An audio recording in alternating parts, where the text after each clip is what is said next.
Traditional stories, they become traditional because they have a legacy. There's a power and potency about them that has made them still present and relevant to contemporary society. And I find that in the context where I work, even though they're contexts that have been disrupted by conflict, that are still structured by censoring, and because of conflict, people have not had access to education in the way that they would have been able to exercise their potential without the conflict.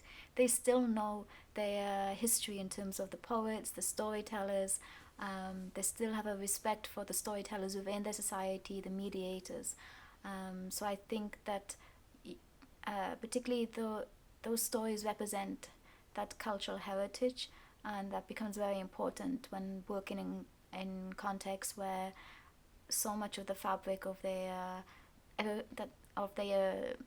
surrounding world has been destroyed, that stories can represent actually this is something that somebody created and it lasted. So this sort of taps into a network that people already have in their brains and in their society. And it's a network that in some of the contexts, particularly in Afghanistan, this network was still going on during very extreme times of conflict. So tell me about your project. How do you use these stories and with whom?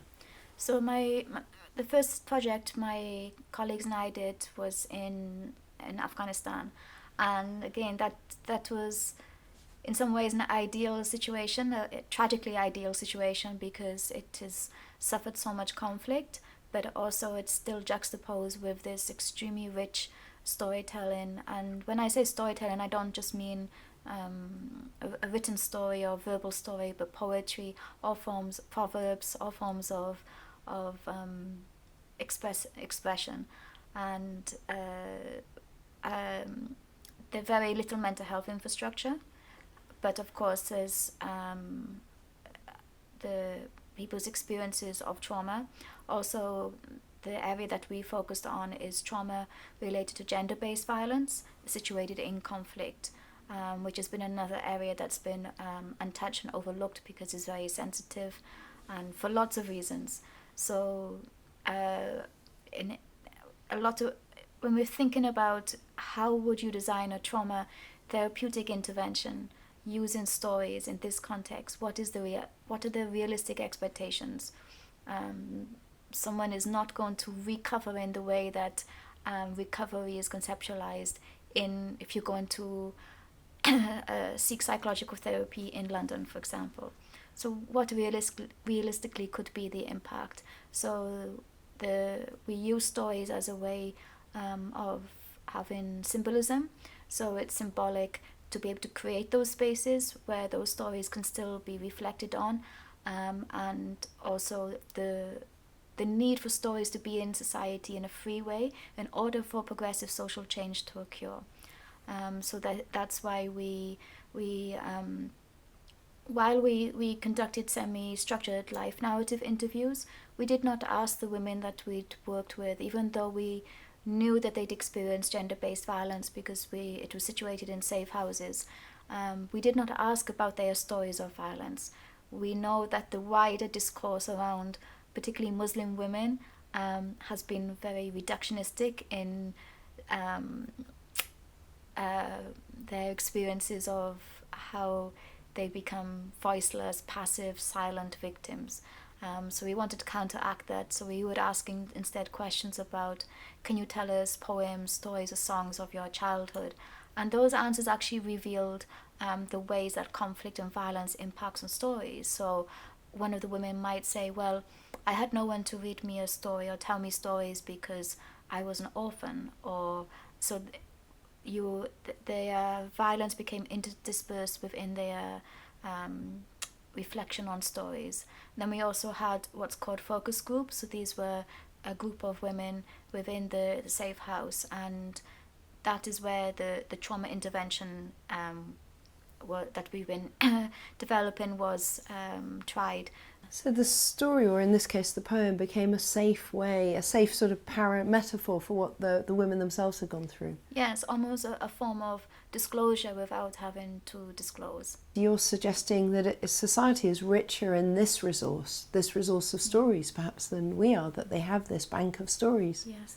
I mean, even here, if I ask a young Afghan man and walking around the streets of London, tell me about Rahman Baba, he knows him. But if you ask some of even of my generation, who are, Englishmen, about the poets of our time, they have no idea. There's no presence in the society for them.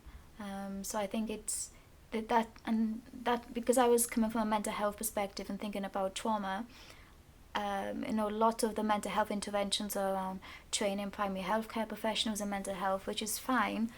But if you're working in a context which is so little what is known as Western biomedical paradigms of understanding mental health, then why put the resources into developing that when you have a resource such as the existence of the traditional stories that can be such a rich way of responding to trauma? Why not tap into that instead? I grew up with Mullah Nasruddin stories. I don't know, did you as well you didn't, but I did. So this is almost like a building block of stories. It's like something that everyone has in common. Everyone knows these stories.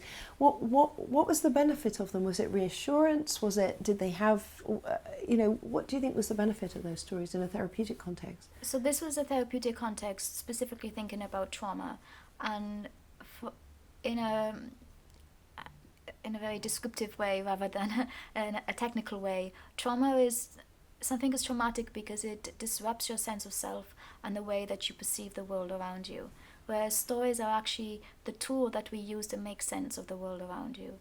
So in this context, those stories were ways that could be used and navigated and instrumentalized to those individual experiences, even though they were also shared on a collective level as well. So the same story can be used in a different way, depending on that time and what is going on in that time in that person's life. That's why I hoped, and my colleagues as well, that the stories could be symbolic for a social change as well. And I even though, of course, elder men or the poet of the village or there's traditionally been a man, women have always been the creators as well of stories, the weaving of carpets, embroidery, their own poetry, but that just has not been elevated, and it's often been silenced because of what those narratives could contain, that might be things that certain people don't want to too dangerous, released. too subversive. Yeah.